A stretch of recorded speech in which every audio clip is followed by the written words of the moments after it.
Hello ladies and gentlemen, and all people in between.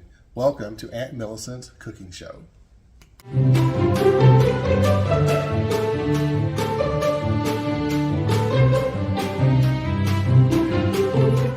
Welcome back to my kitchen.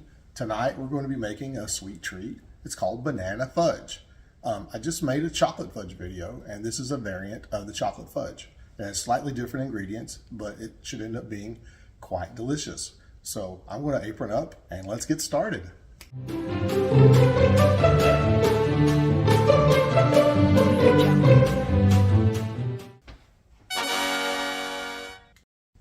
Okay, now we're going to start going over the ingredients. The first ingredient in banana fudge is white chocolate. So get yourself a little bag of some high-class chocolate from the store.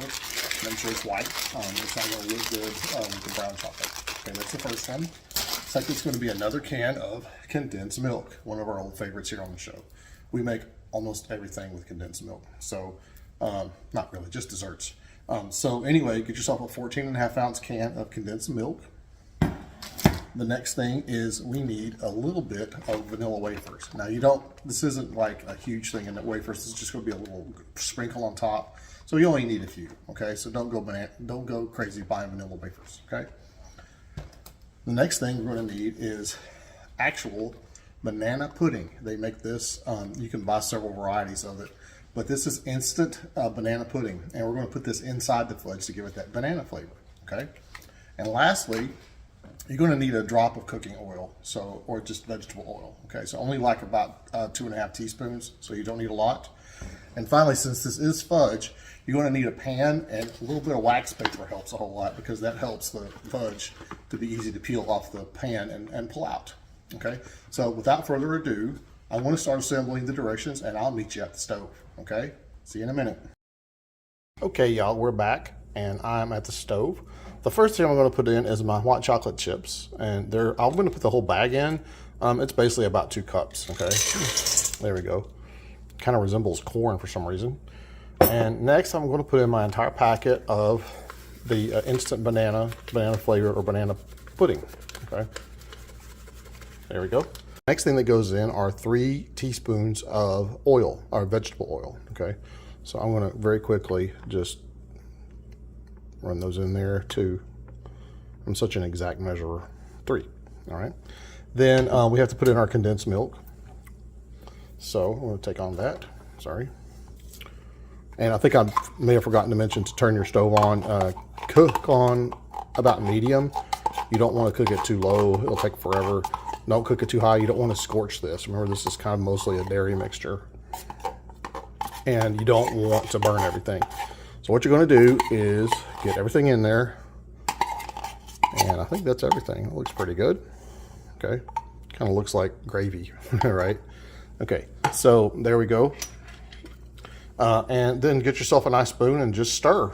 It'll cook down slowly. You'll see it disintegrate, or not disintegrate, just kind of melt. And it'll turn into a liquid, and I'll start stirring, okay?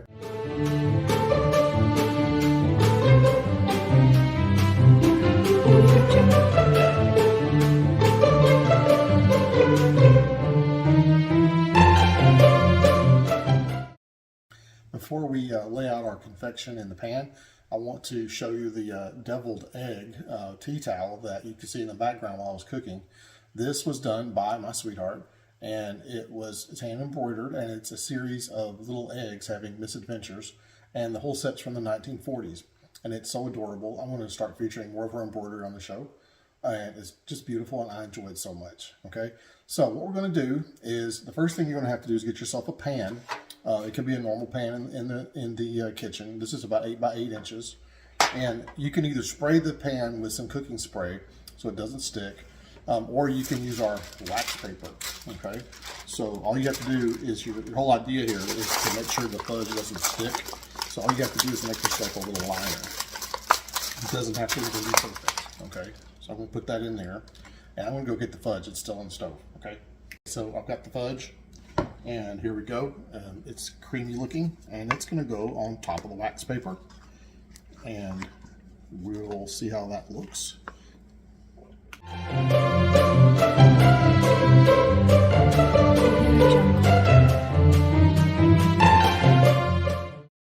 Okay, if you're still with me, I've spread the fudge out in the pan and we're almost finished, but we're going to have to add some of our vanilla wafers to the top. It's going to be a little bit of a topping on there. So what I did is I took some vanilla wafers and I just crunched them up. I just used my hands. You can use anything you want, you know, edge of a spoon or whatever, but just you're going to make like a little crumble on top of it. Okay, so I'm going to do that and put it on top here.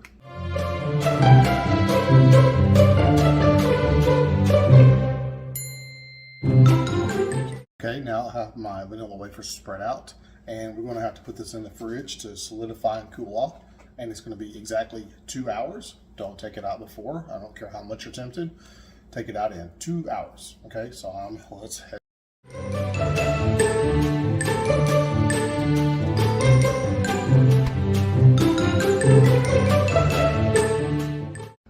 Okay, y'all, we're back, and I have the fudge. It's 2 hours later, and it has been congealing in the fridge for a while, so I'm going to pull it out here, see what it looks like. The wax paper sure does help.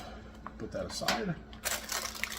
And you're probably going to have some, you know, vanilla wafer fall off action there.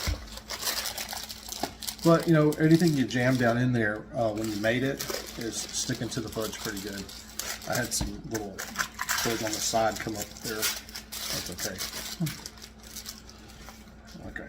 I always say, sometimes it's not pretty, but your stomach doesn't have any eyes, right?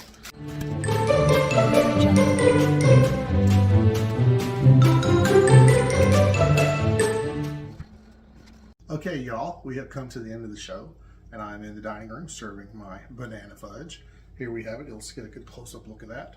It's very pretty. Just look at that. It's beautiful to serve.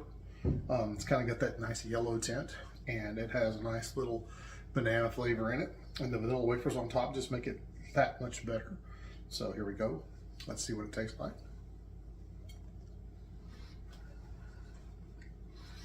It's got a banana taste. It's sweet, but the vanilla wafers make it very good. So this is a variant on fudge, using different ingredients than chocolate. So I may do some more of these fudge videos later for different kinds of fudge. But I hope you enjoyed the show. And I want to thank you all for joining me and subscribing, commenting, and liking my videos. And I will end the show with another Bon Appetit.